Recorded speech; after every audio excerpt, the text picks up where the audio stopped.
Hello friends, কেমন আছো তোমরা সবাই? আশা করি তোমরা সবাই খুব ভালো আছো আর আমিও খুব ভালো আছি। তো আমার আরও একটি নতুন ব্লগে তোমাদের সবাইকে স্বাগত। সকালে ঘুম থেকে ওঠার পর রাত্রে শুতে যাওয়ার পর্যন্ত মানে মেয়েরা বেশিরভাগ সময় যেখানে কাটায় সেটা হলো আমাদের রান্নাঘর। তো ঘুম থেকে উঠে চলে এসেছি মুখে চোখে জল নিয়ে রান্নাঘরে, আর ওইদিকে মেয়ের ভাতটা করে নিয়েছি। সকালে স্কুল যাবে ভাত খেয়ে, আর ওইদিকে টিফিন করবো চিড়ের পোলাও। তো ওই জন্য বাদামটা ভেজে নিচ্ছিলাম আর আলু টালু সব কেটে রাখা আছে। আর মেয়ে দেখো মানে সকালবেলায় উঠতে চাইছে না, উঠবে না, রাত্রে একদম ঘুমাতে চায় না। ঘুমাতে 12টা 12:30 করে দেয়। তো কীভাবে সকালে ঘুম ভাঙে বলো? তাও তো 7:30 পৌনে 8টার সময় তুলি।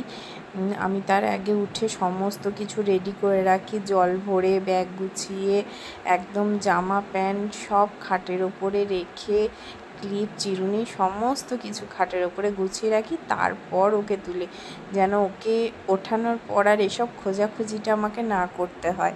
একদম যেন সব হাতের কাছে নিয়ে ওকে রেডিটা করে দিতে পারি। তো বুঝতেই পারছো ঘুম চোখে মানে আর পারছে না, বারবার শুধু হাই তুলছে। তো এর থেকেও যদি সকালে স্কুল হতো আমার মেয়ে যে কী করতো কি জানি। তো এসব করতে করতে মেয়ের চুলটা ঠিক করে বাঁধা হয়নি, ওটাকে আবার ঠিক করে বাঁধলাম। আর এদিকে এই যে আলুটা সিদ্ধ করতে দিয়ে গেছিলাম ওসব করতে।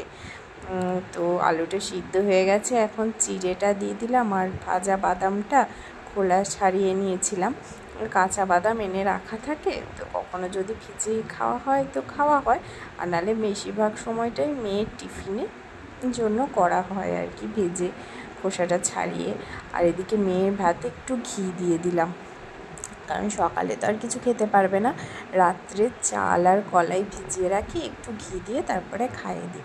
আর এই যে মেয়েকে দিয়ে চলে এসে এখন সবজি কাটতে বসে গেছি। আজকে বর নেই, আমাকেই তো দিয়ে আসতে হবে। তো সেই জন্য মানে ও তো এখানে খুব কম ভাগ সময়টাই দিতে পারে মেয়েকে নিয়ে আসা নিয়ে যাওয়ার জন্য আর কি। আগে যেরকম আমার অনেকটা হেল্প হতো, কিন্তু এখন খুব কমের ভাগ। সপ্তাহে হয়তো একটা দিন কিংবা 2 দিন ও সময় পায়। তো সেই জন্য এখানে আসার পর আমার চাপটাও প্রচুর বেড়ে গেছে। এমনি নতুন সংসার, এখনও সব কিছু ঠিকঠাক গুছিয়ে উঠতে পারিনি, তার ওপর সমস্তটাই একাই বেশিরভাগ টাইম করতে হচ্ছে। তো সেই জন্যই আর কি। আর এই যে এখানে রান্নার জন্য কেটে নিলাম সমস্ত সবজি দিয়ে একটা ডাল বানাবো। আর আমার এই সাইডের ওভেনটা না খারাপ, ভেঙে গেছে। তো ওটা বাগাতে মানে আনতে দেওয়া হয়েছে, কিন্তু সেটা এখনও নিয়ে আসেনি। তো সেই জন্য আমার না প্রচণ্ড অসুবিধা হচ্ছে একটা ওভেনের মধ্যে রান্না করতে। একটা তো টাইমের মধ্যে আমাকে রান্নাটা শেষ করতে হচ্ছে, যেহেতু মেয়েকে নিয়ে দিয়ে আসার পর কিছুটা মানে 9টার সময় দিয়ে আস্তে আস্তে আমার 9টা 10-15 হয়ে যায়। আর তারপর ধরো রান্না শেষ করে ওকে আনতে যেতে হয় 12টা। তো সেই টাইমটার মধ্যে আমাকে শেষ করতে হয়। আর এই ওয়ার্ড্রপটাই আগে রথের দিন কিনতে গেছিলাম। তো সেদিন তো তোমাদেরকে বললাম দোকানে দেখানো হয়নি। তো তারপর এটা আজকে ফিটিংস করে দিয়ে গেছে, আজকে না কালকে দিয়ে গেছে আগের দিন। তো সেটা ফিটিংস করে দিয়ে গেছে, ওটাই দেখালাম তোমাদের। আর এদিকে জানো মানে কি হয়েছে, আমার মেয়ের স্কুল যাওয়ার টাইমটা যেই শুরু হচ্ছে 9টা বাজছে, আর দেখছি বৃষ্টি চলে আসছে। আমার মেয়েকে নিয়ে আসছি তখন থেকে একবার বৃষ্টি একবার রোদ, একবার বৃষ্টি একবার রোদ হচ্ছে। আর তারপর যেই আমার মেয়ে বাড়ি চলে আসে, তো তারপর থেকে আর কোনো বৃষ্টিই নেই। তো আমি বলছি সেটাই যে মানে আচ্ছাই ব্যাপার হয়েছে। তো বৃষ্টি পড়ছিল, তখন দিয়ে আসতে গেছিলাম। তো টোটো করে গেছিলাম তাড়াতাড়ি, কিন্তু আসার সময় আর ফিরতে পারছিলাম না, এত বৃষ্টি হচ্ছিল। তো এদিকে রান্না বান্না করে সংসারের কাজ সব গুছিয়ে বাগিয়ে চান করে পুজো করতে এসেছি। পুজো টুজো করে এরপর যাব মেয়েকে আনতে। আর আমি দেখিও নি জানো তো যে এইসব করতে করতে কখন 12টা বেজে গেছে। মানে আনতে গেছি তখন, বাড়ি থেকে বেরিয়েছি তখনই বেজে গেছে 12টা 10। আর ওর 12টায় ছুটি হয়। তো তারপর আস্তে আস্তে 12টা 20 হয়ে গেছিলো। আর গিয়ে দেখলাম যে সবার ছুটি হয়ে মানে সবাই চলে গেছে আর কি। আমার মেয়ে বসে আছে, আর একটা কথা কি জানো তো, আমরা যারা এরকম শ্বশুরবাড়ি থেকে দূরে থাকি পরের কাজের জন্য আর কি, কাজের সূত্রে, তো এরকম তো অনেকেই আছে যাদেরকে থাকতে হয় বাধ্য হয়ে। তো সেই রকম আমাকেও হয়, যেহেতু বরের সেরকম ছুটি ছাটা নেই বা সেরকম বাড়ি যেতে পারে না বলে, তো তার জন্য অনেকের কাছে অনেক কথাই শুনতে হয়। এতে কিন্তু আমার শ্বশুরবাড়ির কারোর আপত্তি নেই, আমার শ্বশুর শাশুড়ি বা আমার মা বাবা কারোরই কোনো আপত্তি নেই। কিন্তু মানে এমনও অনেকজন আছে যারা ভাবে যে আমরা নাকি এই বাইরে থাকি, খুব আরামে থাকি, মানে খুব শান্তিতে থাকি, আমাদের আর কি কোনো কাজই নেই, সেরকম ভাবে মনে হয় আর কি।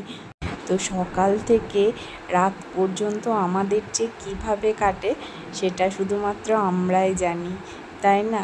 তো আমার তো কোনো হেল্পিং হ্যান্ডও নেই, আর আমি রাখিনি কারণ মানে হয়তো আমি যতটা যত্নে নিজে থেকে করব, তারা কি অতটা যত্নে করবে বলো? ঘর দুয়ার মোছামুছি, বাগানো, তো কষ্ট হলেও ঠিক আছে নিজেই করি, কারণ তারা হয়তো করবে কিন্তু তাড়াহুড়োর মধ্যে সেরে দিয়ে চলে যাবে, যখন পারবো না তখন তো রাখতেই হবে, কিছু করার নেই, তাই না?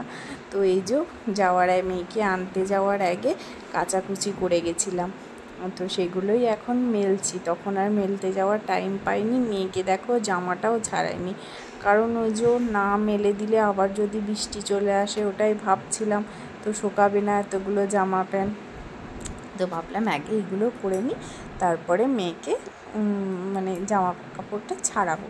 আর ওইদিকে মেয়েকে আনার সময় একবারে দুধটাও নিয়ে চলে এসেছি, নাহলে আর টাইম হবে না দুধ আনতে যাওয়া। আর এই যে ডিমের কারি, ডাল, উচ্ছে আলু ভাজা, ভাত এসব রান্না করেছি আর কি। তো মেয়ে খাওয়া হয়ে গেছে, এরপর আমি বসছি।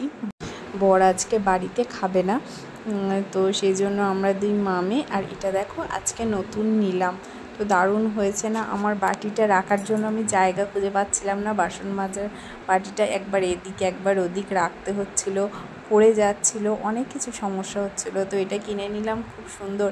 আর ওখানে কসবাইটগুলোও আমি রাখতে পারবো, যেটা জলটা আর কি মানে ভালোভাবে ঝরে যাবে, তো এটা একটা খুব দারুণ জিনিস পেয়েছি আর কি। আর যেটা বলছিলাম যে অনেকে ভাবে আমরা খুব মানে শান্তিতে থাকি, আমাদের কোনো কাজ নেই, মানে কাজ করতে হয় না, আরামে থাকি, তো সেই জন্যই নাকি আমরা বাইরে থাকি।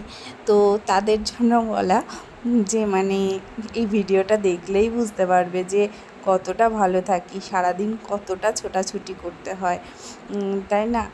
মানে একা সব কিছু সব দিকটা সামলাতে হয়। তো আমার মতো অনেকেই করে, শুধু আমি একা না, অনেককেই এরকম করতে হয় যাদের হাজব্যান্ডরা সবসময় টাইম পায় না বা যাদেরকে দূরে থাকতে হয়। তো সেই জন্যই আর কি মানে কাউকে কিছু বলার আগে একবার ভেবে চিন্তে বলতে হয়, তাই না কথাগুলো? আর আমি যে বাইরে থাকি সেই জন্য আমার শ্বশুর শাশুড়ি কোনো আপত্তি নেই, তারা মানে কিছু বলেও না কোনো দিন, কিচ্ছু না। তো কিন্তু বাইরের লোকের অনেক মাথা ব্যথা অনেকজনের, জানো তো? তো এরকম তো অনেকে আছো জানি। তো সমস্ত কাজ কমপ্লিট করে এই আসলাম, এবার একটু রেস্ট করব। তো এখন বেজে গেছে দেখো 2:52, সে কখন উঠেছি, তাও মানে কি বলবো, ঘরের কাজ করতে করতে যেন শেষ আর হচ্ছে না। আসলে মেয়েকে দিতে যাওয়া আর নিয়ে আসা এইটা হয়ে যায় মানে প্রচুর কষ্টের ব্যাপার, কারণ কাছে ঠিক আছে কিন্তু তবুও একবার যাওয়া, আবার কিছুক্ষণ পর আবার আনতে যাওয়া, মানে এটা মানে যদি কেউ দিয়ে আসতো বা নিয়ে আসতো তাহলে একটা মানে ঠিকঠাক হতো আর কি, অতটা অসুবিধা হতো না। তো যাই হোক, আমি আবার একটু রেস্ট করে নিই, কারণ মেয়ে তো অনেকক্ষণ ঘুমিয়েছে, 4টে বাজলেই উঠে পড়বে। তো দেখো মানে পুতুল নিয়ে, পুতুলকে জড়িয়ে ধরে স্কুলে গিয়ে যে ওকে ছাড়া কী করে থাকে আমি নিজেও জানি না, বাপ রে বাপ। বাড়িতে যতক্ষণ থাকে ততক্ষণ মানে ওকে নিয়ে থাকবে, তাও ভালো। তো চলো একটু রেস্ট করি, তোমাদের সাথে আবার বিকেলে দেখা হচ্ছে। এই যে বিকেলে উঠে মেয়ের জন্য দুধটা গরম করতে বসিয়েছি। তো দেখলে তো সকালে ওঠার টাইমটা হয়তো আমি দেখাতে পারিনি, কিন্তু কখন দুপুরে রেস্ট করতে গেলাম সেটাও দেখালাম। আর মেয়ে যেহেতু তাড়াতাড়ি শুয়ে পড়ে, তো সেই জন্য ও তাড়াতাড়ি উঠেও পড়ে, আমি বেশিক্ষণ আর শোয়ার টাইম পাই না।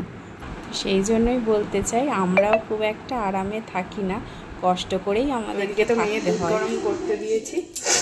আর এখন একটু মেয়েকে পড়তে বসাবো, আগে পড়িয়ে নেব, তারপরে মানে খাওয়ানো শুরু করব। তো